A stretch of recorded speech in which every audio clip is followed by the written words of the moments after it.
December 4th, 1944, 6:30 hours, 3rd Army Headquarters, Nancy, France. The room smells of damp wool and cigarette smoke. Maps cover every wall, their edges curled from weeks of being stabbed with grease pencils. Outside, frost clings to the windshields of jeeps like a thin white skin. Inside, the war feels paused. General George S. Patton stands rigid at the long table, ivory-handled pistols heavy at his hips. He hasn't slept much. His eyes are sharp, restless, the eyes of a man listening for something no one else can hear. Across from him, staff officers murmur quietly. The Western Front, they say, is stabilizing. The Germans are finished. Intelligence summaries repeat the same comforting phrase again and again. The Ardennes sector is quiet. Too quiet. Patton taps a finger against the map. Not hard. Not angry. Just once. You don't pull back this many divisions unless you're planning something, he says. The room doesn't respond. British intelligence reports lie open on the table. Intercepts, recon summaries, Luftwaffe activity charts, all of them point in the same direction. Germany is exhausted, fuel shortages, tank losses, no capacity for a major offensive. Especially not in the Ardennes. Dense forest, narrow roads, snowbound hills, a region American planners have labeled a rest sector, manned by green divisions and tired veterans rotated off the line. A place no sane commander would choose to attack. Patton leans forward. That's exactly why they'll hit it. A few officers exchange glances. Someone clears his throat. The British analysts are confident, they say. Field Marshal Montgomery's staff sees no indication of a large-scale buildup. Ultra-intercepts show nothing definitive. A counteroffensive would be suicidal. Patton straightens slowly. You're assuming they'll fight the war we would, he replies. They won't. He points to the Ardennes forest. This terrain hides movement. It muffles engines. It blinds reconnaissance. If I were them, I'd go right through here, straight for the Meuse. Silence again. You can almost hear the clock ticking. To most in the room, it sounds like classic Patton, aggressive, instinct-driven, dramatic. The general who always expects the enemy to attack. The general who sees danger everywhere. Useful in battle. Exhausting in planning. The intelligence officers don't argue openly. They don't need to. The data is on their side. German divisions are shattered. Their fuel reserves barely sufficient for defense. Winter is setting in. Snowstorms ground aircraft. An offensive now would be madness. Patton exhales through his nose. Mark my words, he says quietly. They're going to try something big, and when they do, it'll be here. No one writes it down. The meeting moves on. Outside, the cold deepens. Across the lines, far to the east, German engines are already warming. In forests so dense that sunlight barely reaches the ground, entire Panzer divisions are moving only at night. Tanks roll without headlights. Orders are whispered. Even officers are kept in the dark. The operation has a name. Whack dem Rhine. Watch on the Rhine. Hit the Americans where they least expect it. Break through. Cross the Meuse. Split the Allied armies in two. Force a political collapse before Germany bleeds out completely. To succeed, it must achieve total surprise. And for now it has. American patrols report nothing unusual. A few deserters, scattered artillery fire. The Ardennes feels sleepy, almost peaceful. Some soldiers decorate small pine trees in foxholes. Others talk about being home by spring. Snow begins to fall. Thick, silent, perfect. At SHAEF headquarters, intelligence summaries continue to reassure commanders. The Germans are incapable of large operations. Any local attack would be quickly contained. Patton reads the reports and shakes his head. He has seen this before. In North Africa before Kasserine when overconfidence masked danger. In Sicily when the enemy appeared weak until suddenly he was. Patton doesn't trust quiet fronts. Quiet fronts kill armies. He summons his operations staff. What would it take, he asks, to turn the entire Third Army north? The room freezes. North is the wrong direction. All planning is oriented east toward the Saar and Germany proper. Supply routes, fuel dumps, artillery positioning, everything faces forward. Turning north would mean chaos. It would mean moving 3 corps in winter, on icy roads, under blackout conditions. It would mean doing the impossible. His chief of staff hesitates. General, there's no order for that. Patton nods. I know. He isn't asking permission. He's preparing. Quietly, without alerting higher command, contingency plans are drafted, timetables sketched, road networks studied, units identified that could pivot if needed. Not because intelligence demands it. Because instinct does. Because Patton feels the pressure building, like the air before a storm. On December 12th, he writes in his diary, "There is a strong possibility that the Germans may attack in the Ardennes." The entry draws little attention. 3 days later, the snowstorm thickens. Visibility drops to near zero. American aircraft are grounded. And before dawn on December 16th, the forest explodes. Artillery erupts along an 80-mile front. Shells crash into sleeping positions. Telephone lines vanish in seconds. Outposts are swallowed whole. Panzer divisions surge forward through the fog. Tiger tanks, Panthers, infantry riding on armor. The quiet sector disappears beneath fire. Entire American regiments are smashed before they can form. Radio operators scream for coordinates they can't see. Command posts lose contact with the front. At Allied headquarters, disbelief spreads faster than information. This wasn't supposed to happen. Not here. Not now. British intelligence is suddenly silent. And as the scale of the attack becomes clear, not a raid, not a probe, but a full-scale counteroffensive, one name begins to circulate through command rooms like a ghost. Patton. Because weeks earlier, when no one else believed it possible, he had warned them. And now the question isn't whether he was right. It's whether anyone can stop what's coming. December 16, 1944, 5:30 hours, Ardennes forest. The first shells arrive without warning. No ringing shots, no hesitation, just a wall of sound ripping through the frozen darkness. Trees snap apart like matchsticks, foxholes collapse, men wake already bleeding. For a moment, no one understands what's happening. Then the ground begins to move. German artillery pounds American positions with a precision unseen in months. Communications die almost instantly. Field telephones go dead. Radios hiss with static. Entire battalions vanish from the map in under an hour. You can almost feel the confusion spreading, not panic yet, but disbelief.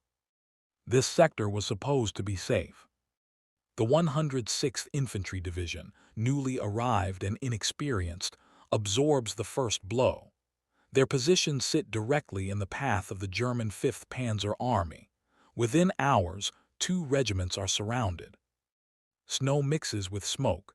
Visibility drops to yards. Officers shout commands no one can hear. Then the tanks appear.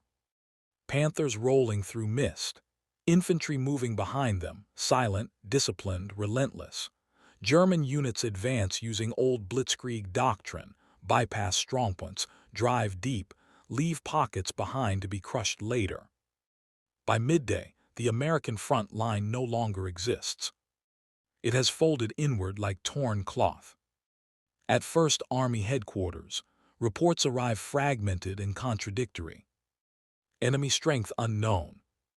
Multiple armored columns. Breakthrough near Losham Gap. Possibility of major offensive.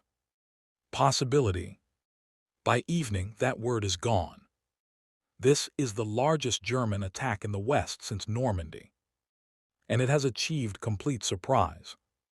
December 17th, SHAEF headquarters. The atmosphere changes. Maps are crowded with red grease-pencil arrows pushing west, too many of them. Intelligence officers speak faster now, voices tight. Commanders demand clarity no one can provide. How many tanks? No confirmed count. Where's the Schwerpunkt? Unclear. That's the worst answer of all. British liaison officers confer quietly. Their assessments from days earlier sit on the table, now painfully outdated. The Ardennes was judged incapable of supporting an offensive. Yet here it is, swallowing divisions whole. Eisenhower listens, jaw clenched. This isn't a local counterattack. This is a gamble for everything. Far to the south, at 3rd Army headquarters, Patton is already moving. When the first confirmed reports reach him, he doesn't react with shock. He reacts with speed. He calls his staff together immediately. They've done it, he says. Now we're going to hurt them for it. Maps are cleared, new ones slammed down. The northward pivot, once theoretical, becomes reality. 3 corps, over 250,000 men, thousands of vehicles. All must turn 90 degrees in the dead of winter. The roads are narrow, frozen, choked with refugees and retreating units. Traffic jams stretch for miles. One mistake could paralyze the army. Patton doesn't hesitate. He issues an order few commanders would dare give. We attack north. Not tomorrow. Not next week. Now. Officers stare at him. One finally asks the question everyone is thinking. How soon, sir? Patton's eyes lift. 48 hours. Silence. Even seasoned veterans know what that means. Entire divisions must disengage from active operations, reverse direction, and redeploy through snowstorms, without air cover, while the enemy is advancing. It sounds impossible. But impossible has never stopped Patton before. December 18th, the weather worsens. Snow buries road signs. Engines freeze overnight. Men push trucks by hand just to get them moving. Military police stand in intersections for hours, waving columns through in darkness. The movement is so vast, it resembles a migration. Tanks grind north. Artillery lumbers behind them. Infantry marches with frost forming on helmets and eyebrows. Some soldiers don't even know where they're going. Only that it's bad. Up north, the Germans push deeper. They seize St. Vith. They threaten Bastogne, a road hub vital to the entire Ardennes network. Whoever holds it controls movement in every direction. Inside Bastogne, the 101st Airborne digs in hastily. They weren't supposed to fight here. They arrived without winter gear, without enough ammunition, without enough food. And now they're surrounded. German loudspeakers broadcast surrender, demands into the freezing air. The Americans refuse. By December 20th, the bulge on the map is unmistakable, a deep penetration aimed straight toward the Meuse River. If the Germans cross it, Antwerp is threatened. Allied supply lines unravel. The entire Western Front could split apart. At a crisis meeting in Verdun, Eisenhower turns to Patton. Can you attack north? Patton doesn't pause. We can attack with 3 divisions in 48 hours. The room stiffens. Eisenhower blinks. 3 divisions. Patton nods. They're already on the way. For a moment, no one speaks. Then realization sets in.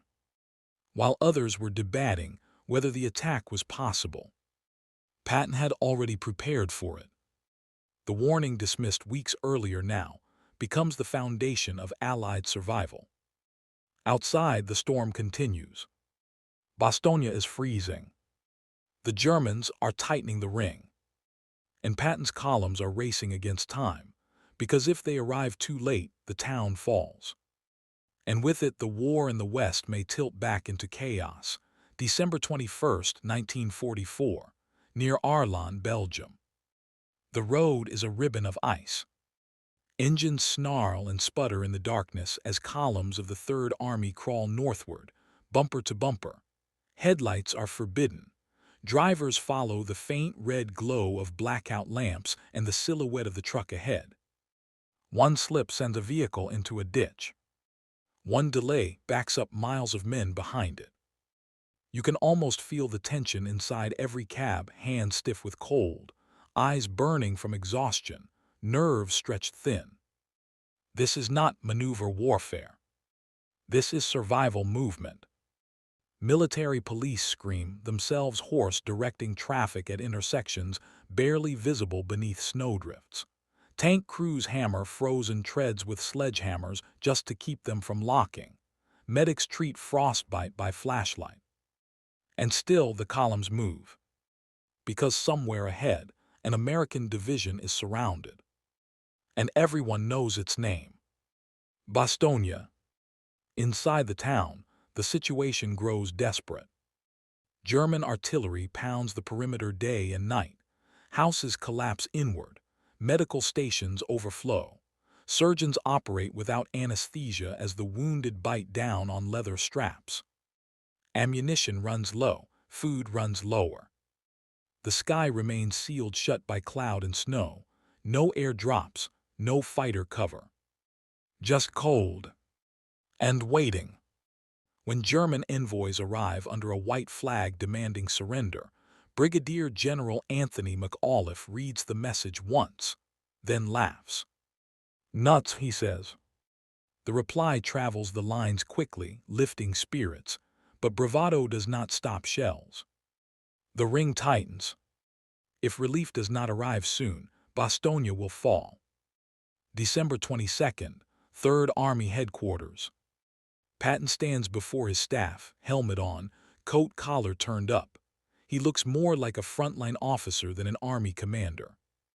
"The attack begins tomorrow morning," he says. "No qualifiers. No delays. The weather is terrible, visibility almost non-existent. Artillery observation will be limited. Units are still arriving. Under normal doctrine, the assault would be postponed." Patton ignores doctrine. "If we wait for perfect conditions," he says, "the 101st will be dead." Orders go out. At dawn, the Third Army attacks north, straight into the teeth of the German southern flank. December 23rd, 600 hours. The guns open. American artillery crashes through the snow, echoing across frozen valleys. Infantry moves forward cautiously, boots crunching loudly in the silence between barrages. The Germans are not prepared for this. They expected exhausted American units collapsing backward, not a full-scale counterattack from an entirely new direction. Panzer units scramble to redeploy. Fuel is scarce. Orders conflict. Some German commanders believe this is only a local spoiling attack. It is. Patton is driving straight for Bastogne. The fighting is brutal. Villages change hands multiple times. Roads are littered with burned-out vehicles frozen exactly where they died. German paratroopers fight stubbornly from tree lines and stone farmhouses. But momentum shifts. For the first time since December 16th, the German advance slows, then begins to bend. December 24th, Christmas Eve. Snow finally clears. Above the Ardennes, the sky opens. And with it comes American air power. P-47 Thunderbolts roar overhead, diving through clear blue gaps like predators released from a cage. German columns are caught exposed on roads never meant for daylight movement. Fuel trucks explode. Panthers burn. The gamble begins to collapse. Inside Bastogne, parachutes blossom in the sky, ammunition, food, medical supplies falling gently onto frozen fields. Men cheer despite the shelling. They know now. They are not alone.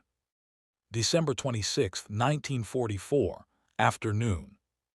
Near the village of Ardennes, lead elements of the 4th Armored Division push forward through fierce resistance.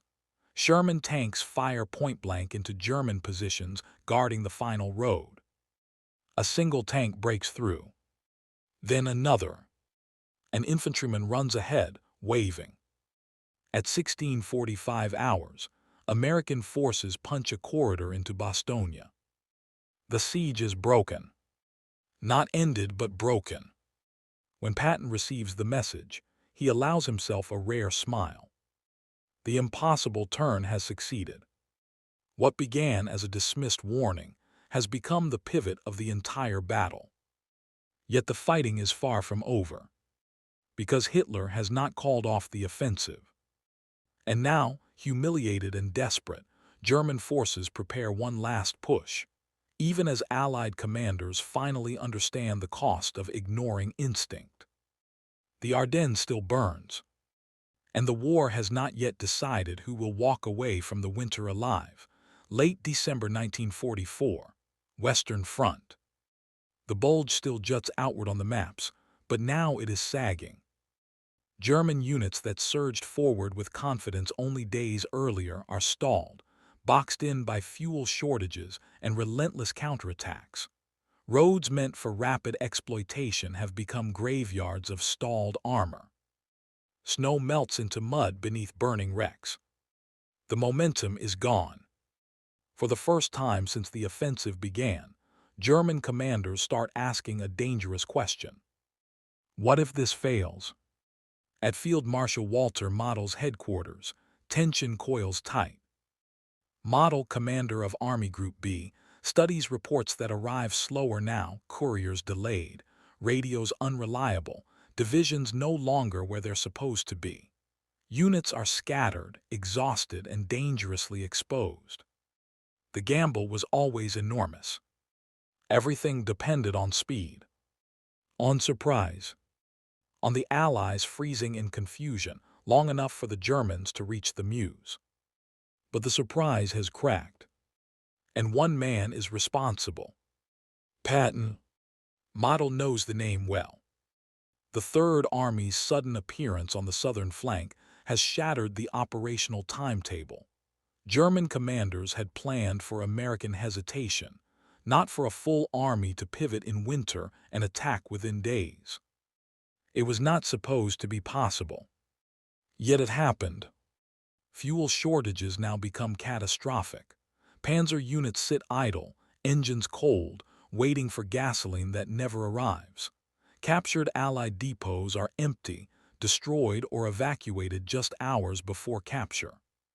Every kilometer forward costs more than Germany can afford. Hitler demands continued attacks. Model knows better, but he obeys.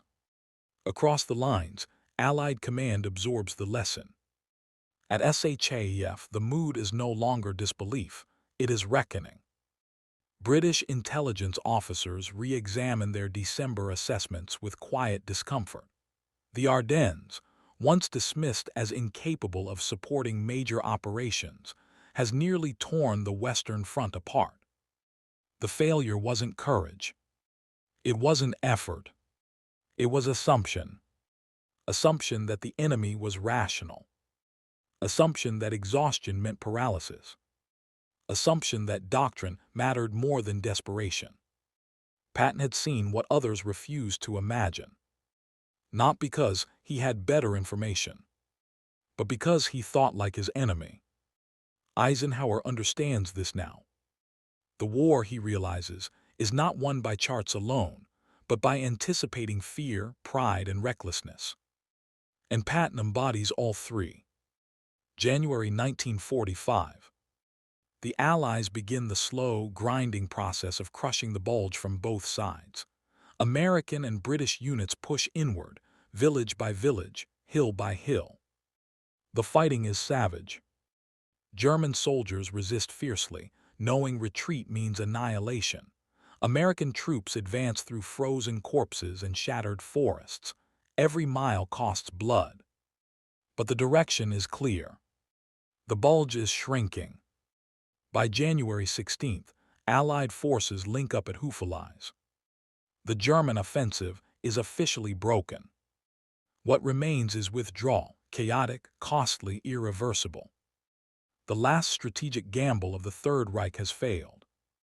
When the final reports are written, analysts will note the obvious causes: fuel shortages, overextended supply lines, Allied air superiority, overambitious objectives. All of it true. But beneath those explanations lies something quieter. A moment weeks earlier.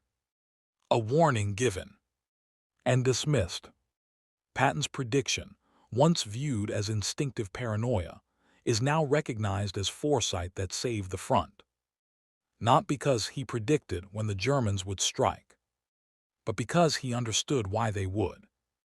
Desperation makes men dangerous, especially defeated ones.